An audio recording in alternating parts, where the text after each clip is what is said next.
Hello everyone. आज मैं आप लोगों के साथ बहुत ही सीरियस टॉपिक डिस्कस करने जा रही हूँ।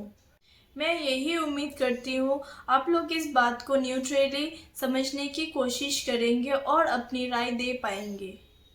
तो हमारे साथ हो चुका है बहुत बड़ा स्कैम डी मैकेनिक और हर गैरेज की तरफ से। तो अभी आप लोग यही समझ रहे होंगे कि क्या स्कैम हुआ। तो चलिए स्टार्ट करते हैं, क्या हुआ हमारे साथ और क्या नहीं। हमारे साथ जो हुआ इसको लेके ऑलरेडी मेरा हस्बैंड अपना रिव्यू दे चुका है, जो कि मिल जाएगा द एक्सपोज चैनल में मेरा इस वीडियो के बाद। द एक्सपोज चैनल का लिंक मैं नीचे डिस्क्रिप्शन में दे रही हूँ, आप लोग जाके ज़रूर देखना। और हम लोग के जैसे ऐसे और भी लोगों के साथ स्कैम हो चुका है, उधर में आप लोग को दिखाई देंगे। सो प्लीज़ आप लोग एक बार देख लेना प्लीज़। वहाँ पे मेरा हस्बैंड ने ये भी रिव्यू दिया है कि ध्रुव भैया ने मेरे वाइफ के साथ मिसबिहेव भी किया है। हर गैराज वाले ने हमारा कोई भी हेल्प नहीं किया है उनको मेल करने की बावजूद। अभी मैं आप लोगों को मेरा किया हुआ मेल दिखा रही हूँ।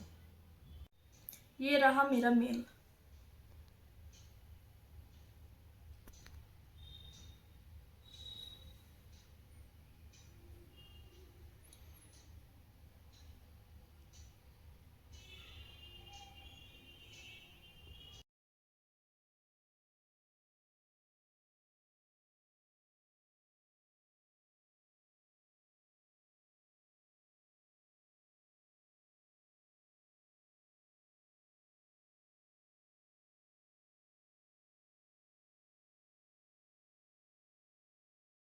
जिसमें मैं उनसे साफ साफ हेल्प मांग रही हूँ, क्योंकि डी मैकेनिक से हम लोग की कोई भी कांटेक्ट नहीं हो पा रही थी और डी मैकेनिक से हमारा बहुत पैसा मिलना बाकी भी था और उन्होंने हमसे हिसाब से ज़्यादा टाइम ले लिया था, फिर भी हमारा पैसा वापस नहीं दिया और ना ही वो हमसे कोई कांटेक्ट कर रहा था और ना ही हमारा कॉल रिसीव कर रहा था।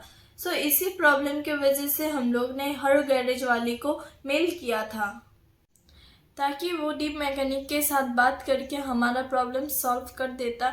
बट ऐसा कुछ भी नहीं हुआ, पूरा का पूरा उल्टा हो गया और डी मैकेनिक उल्टा हम पे ही भड़क गया और हमें बहुत बुरे तरीके से ट्रीट किया। और हम लोग ने बहुत रिक्वेस्ट भी किया क्योंकि हम लोग का लाइफ में उस टाइम बहुत ही प्रॉब्लम चल रहा था, बट फिर भी उन्होंने हम लोग को पैसा वापस नहीं दिया और प्लस कांटेक्ट ना ही कोई कॉल किया, मैसेज का रिप्लाई भी नहीं दिया और ये भी बोला है कि अगर पैसा वापस नहीं दिया तो क्या कर लोगे। ये इसका रिकॉर्डिंग भी मैं आप लोगों को सुना रही हूँ। हेलो। हेलो। जी जी। हाँ भैया बोलिए। मैं ये कह रहा था कि मैं मतलब सारी बातें वैसे कर ही दी थी, ऐसे हाँ। फिर कर लेता हूँ। मैं ये कह रहा था कि जब मेरी आपसे मेरी बात हो रही है, उल्टा मैंने खुद प्रूफ दे रखे हैं आपको, जी। तो आपको ये काम करने की जरूरत थी नहीं वैसे। नहीं, तो एक्चुअली सुनिए, एक्चुअली उस दिन हुआ क्या था, आप सारा दिन मोबाइल स्विच ऑफ करके बैठे थे, ठीक है। मैं ये तो बोलूँ, प्रॉब्लम हो भी सकता है, मुझे वो भी समझना चाहिए ये था भी कि मत कोई भी बोलो, मैं कॉन्टेक्ट नहीं ये हो मत रहा बोलो कि था। स्विच ऑफ करके बैठा हूँ। अगर पूरे हिंदुस्तान में कोई भी जम्मू जाएगा ना तो उसका फोन नहीं चलेगा। हाँ आई नो, पहली बट बात, मुझे अगर मैं आपको पता है सोची तो कि फिर आपको ये सोचना नहीं चाहिए था। वो और तो है। फिर मैंने आपको मतलब तभी दूसरी सिम लेके लाइव लोकेशन भेजी। जी कोई मुझे नहीं, वो। छोड़ो सारी बातें, छोड़ो, कोई दिक्कत नहीं। मैं अभी ये कह रहा था कि जब मेरी आपसे बात हो रही है ना, हाँ। तो ये मतलब एक तो ये बात कि मेरे पे सारे प्रूफ हैं, ये है वो है, मैं खुद क्यों मैं इतनी कॉलें करूंगा, मैं क्यों इतना मतलब वो करूंगा। अब खुद ये थोड़ा सा ना दिमाग लगा के सोचो। मैं खुद यहाँ से नोटरी करा के भेज रहा हूँ, स्टैम्प वाली अंगूठे वाली नोटरी करा के भेज रहा हूँ। वो तो थोड़ा है। दिमाग में ये अभी रख के देखिए, बोलो। पैसा भेज देने से तो आप भी टेंशन फ्री हो जाते हो, है हाँ, कि नहीं। नहीं नहीं, तो वही बात है ना, ये चीज हाँ, मैं भी और समझ रहा हूँ, पर जब इस भी आप चीज का फ्री ना आप बैठे अभी जो मैंने अभी आपके इस पास चीज ये से है कि मैंने अभी ईमेल भेजा, आप मेरे खुद भी पास परेशान हो होते हैं। जाओगे और मैं भी परेशान हो जाऊंगा। वो तो है। अभी ईमेल मेरे पास तो अभी पेमेंट आ जाएगी, जैसे भी होगी, अभी आ जाएगी, कल आ जाएगी, जैसे भी मेरे पेमेंट आ जाएगी। लेकिन उसके बाद अगर इतना आप मेरे को वो कर दोगे ना, क्या नाम है कि सामने वाले के आगे, मैं आपको तो खुद ही मेरे को कहते हैं ना एक बार भी कि आपको विक्रम का नंबर चाहिए, आपको क्या कहते हैं ये मैक का नंबर मुझे चाहिए, नहीं चाहिए आपको खुद भैया, ही नहीं, मैं आपको मुझे खुद ही कोई दे बात देता। नहीं है। मैं लेकिन उसके ये लिए ना सॉरी अटेंशन भी सीख फील करने करती में हूँ, थोड़ा मेरे सा अजीब हस्बैंड ने सा। बताया है।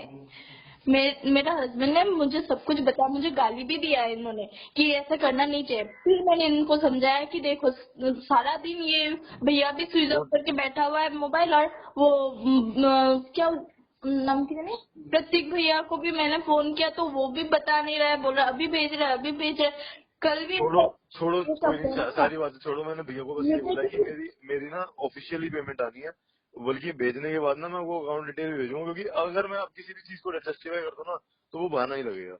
तो मेरे को 1-2 दिन के अंदर मैं आपको पेमेंट करा दूंगा। अब मैं समझ लो बिल्कुल पूरा इसी को लेकर मेरी फर्स्ट प्रायोरिटी मेरे को काम से पहले ही है। मैं अपने यूट्यूब चैनल पे डेली, मैंने पिछले आप वीडियो देखोगे ना, मैंने बोला कि मैं लगातार वीडियो डालूंगा, लेकिन मैं इस वजह से ही लगातार वीडियो नहीं डाल रहा, इसीलिए नहीं डाल रहा।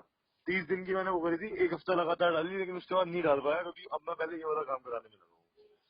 ठीक है, मैं आप आपसे जब भी एक तरीके से पूछोगे फोन मैं पे बात भी कर रहा हूँ ना, अभी भी साथ आप कभी भी कॉल करोगे ना तो भी मैं आपकी पहली या दूसरी रिंग में उठाऊंगा। लेकिन वही बात है, जब मेरे पास फोन हो ना तो उठाने में मेरे को वो नहीं होती, लेकिन कभी मैं बिजी होता हूँ ना तभी दिक्कत होती है इस चीज की ठीक भी। है, अगर कोई 2 दिन हम लोग भी कॉल नहीं करेंगे, आप खुद ही कॉल मैं खुद ही पहले हाँ, पैसे भेजूंगा फिर कॉल करूंगा। हम लोग कोई भी डिस्टर्ब नहीं करेंगे, और जब भी नहीं पेमेंट नहीं, मिल जैसे जाएगा ना हम खुद ही ईमेल करके बोलेंगे कि नहीं हम लोग को पैसा मिल गया, भैया ने जी पेमेंट कर दिया, ठीक है। जी और जी हाँ, जी, इसके लिए ओके। मैं सॉरी भी बोल रही हूँ आपको कि नहीं नहीं मेरा दीदी, ऐसी बात गलती है नहीं है, इसके बस लिए। मेरे को आप बस थोड़ा जल्दी होपलेस मत होया करो। मैं आपसे बात कर रहा हूँ, मैं ऐसा कुछ भी नहीं है कि मैं मतलब ये वाली ना कभी बात हो नहीं सकती जो आप चीज अब सोच रहे हो आप भैया को। खुद ही बोल रहे हो ना, दो मेरे को तो दिन ये बात दो आज, मेरे को कल ये रात को बात पता चली, कल रात को उसने बताया कि भाई एक ना मेल आया हुआ था विक्रम ने।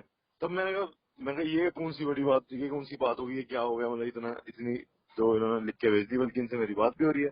और मैसेज आपका मेरे ख्याल 2 दिन पहले का, मगर तब तो हम मेरे ख्याल वहाँ जम्मू में थे। चलो कोई नहीं, आप मेरे को बस दो दिन का टाइम दीजिए, मैं कर रहा हूँ हम उसे। 2 दिन गए, उससे ज्यादा दीदी मत कीजिए, मैंने आपको नहीं मेरे करूंगा पहले दीदी, भी नहीं बताया करूंगा, भैया, नहीं इसलिए नहीं करूंगा। देखा। मैं अपना खुद लॉस करा के कर रहा हूँ किसी को भी, जो भी है वो सारी और चीज छोड़ो, कोई नहीं, इसके मैं कराऊंगा। बाद हम लोग ने उनसे ठीक है। बहुत रिक्वेस्ट किया, फिर उन्होंने जाके हम लोग से कुछ टाइम मांगा ताकि हमारा पैसा वापस कर दें। टाइम होने पर जब हम लोग ने कॉल किया तभी भी वो कॉल रिसीव कर रहा था, ना ही कोई मैसेज का रिप्लाई कर रहा था। फिर भी बहुत टाइम के बाद जब उनको टाइम मिला तो उन्होंने खुद ही फ़ोन किया और बोला कि अब भी पैसा नहीं दे पाएंगे, सो उन्होंने टाइम मांगा ताकि नेक्स्ट टाइम वो पैसा वापस कर दें। ऐसा ही चलता रहा। फिर 2 महीना बाद उन्होंने 50,000 रुपीज़ दिया और फिर 1 महीना बाद 60,000 रुपीज़ दिया, जबकि उन्हें 2,85,000 देना चाहिए था विद इन 3 मंथ्स। उन्होंने लीगल नोटिस का भी कोई वैल्यू नहीं रखा। मैं आप लोगों को एक लीगल नोटिस दिखा रही हूँ जिसमें साफ साफ लिखा है कि एक महीने में 2,85,000 उनको रिटर्न करना है। और ये रहा legal notice.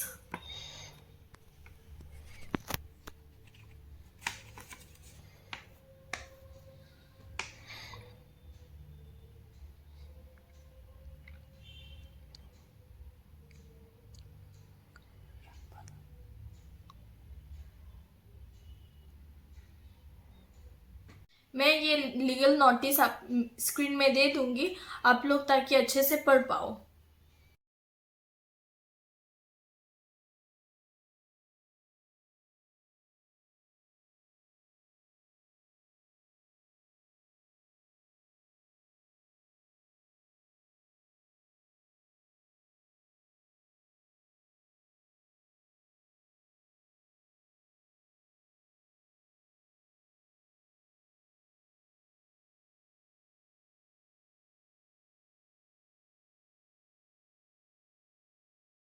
According to legal notice 1 महीने में उनको पूरा फुल पेमेंट करना चाहिए था 2,85,000, बट उन्होंने 3 महीने में ओनली 1,10,000 दिया है। उसके एक दिन बाद उन्होंने 1 लाख देने का वादा किया था। 1 लाख तो दूर, 1 रुपया भी नहीं दिया। उसके 13 दिन बाद उन्होंने 40,000 रुपीज़ दिया और उन्होंने फिर से 2 दिन बाद 40,000 दिया, बट फिर भी हम लोग के साथ धोखा हुआ। उन्होंने 1 लाख बोल के 20,000 कम दिया और एक दिन बोल के 13 दिन बाद पैसा दिया। इसके 15 दिन बाद उन्होंने हमसे पूरा पैसा देने का वादा किया था, बट उन्होंने अपना वादा खुद ही नहीं निभाया। 15 दिन तो दूर की बात, 1 महीने बाद भी उन्होंने पैसा नहीं दिया और 1 रुपया भी नहीं दिया। दूसरा महीना भी बीत गया और तीसरे महीने में उन्होंने 40,000 दिया और हमारे साथ फिर से धोखा हुआ क्योंकि हमें पूरा पैसा नहीं मिला। इसके बाद 2 दिन का टाइम मांगा पूरा पैसा देने के लिए, बट उनका 2 दिन कभी भी आया ही नहीं और 7 महीने बाद उन्होंने 15,000 रुपीज़ दिया और 8 महीने बाद उन्होंने फिर से 15,000 रुपीज़ दिया। अभी तक हमें हमारा पूरा पैसा नहीं मिला था। पूरा प्रोसेस का अभी तक 8 महीना हो चुका था और इसके बाद 9th महीने में उन्होंने 10,000 रुपीज़ दिया। 11th महीने में उन्होंने 5,000 रुपीज़ हमें दिया और फिर उसी महीने में उन्होंने और 5,000 रुपीज़ हमें दिया और फिर 13 महीने में उन्होंने हमें 5,000 रुपीज़ और दिया और ऐसे करते करते हमारा पूरा पैसा हमें मिला। ये है इसका प्रूफ कि ध्रुव भैया ने कैसे अपना पेमेंट 13 मंथ्स में किया है।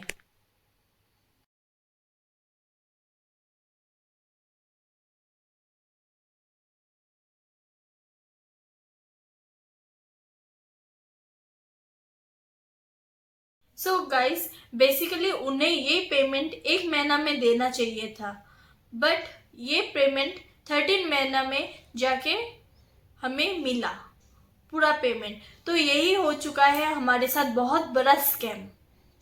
अगर ये पैसा हमें टाइम से मिलता तो ये हम बैंक में फिक्स करने से हमें अच्छा इंटरेस्ट मिलता, बट ऐसा कुछ भी नहीं हुआ। उल्टा हमको डी मैकेनिक के तरफ से धोखा मिला और पैसा टाइम से ना मिलने की वजह से हमें बहुत प्रॉब्लम फेस भी करना पड़ा।